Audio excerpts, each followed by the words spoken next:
Pinaplansya pa raw ng Department of Trade and Industry o DTI ang ilang issue pong pang-agrikultura sa isinusulong nitong Free Trade Agreement o FTA. Sabi po ni Trade Secretary Cristina Roque, mayroon na silang kompromisong nakalatag at nakikipag-ugnayan ang DTI kay Agriculture Secretary Francisco Chu Laurel Jr. kaugnay po nito. Pero inurong na ang completion date ng negosasyon para po sa FTA kasama ang European Union na una pong itinakdang matapos sana ngayong buwan. Target pong maisapina ng dalawang kasunduan ngayong taon.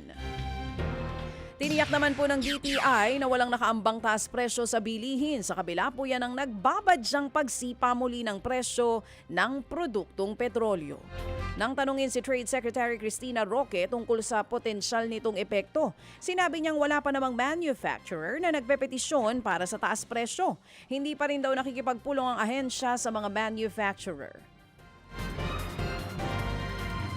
Maaalalang pumayag po mga kumpanya na wag munang magtaas ng presyo ng kanilang produkto noong unang pumutok ang gera. Plano naman po ng isang Japanese company na maglunsad ng climate smart rice farming sa Isabela. Posibleng magkaroon po ng long-term partnership ang climate technology firm na Cretura Company at ang lokal na pamahalaan ng Isabela ukol dito.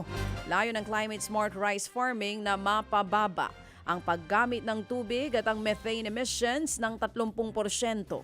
Inaasahang makatutulong din po ito sa pagpapababa ng gastusin sa produksyon at maging sa pag-generate ng carbon credits. Ayon po sa kumpanya, nasa 16,000 mga magbubukid ang makikinabang kung matutuloy ang 10 taong partnership.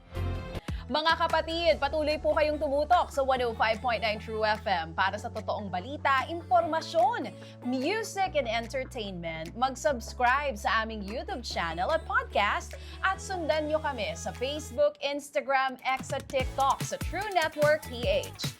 Bisitahin din po ang aming official website, truefm.ph.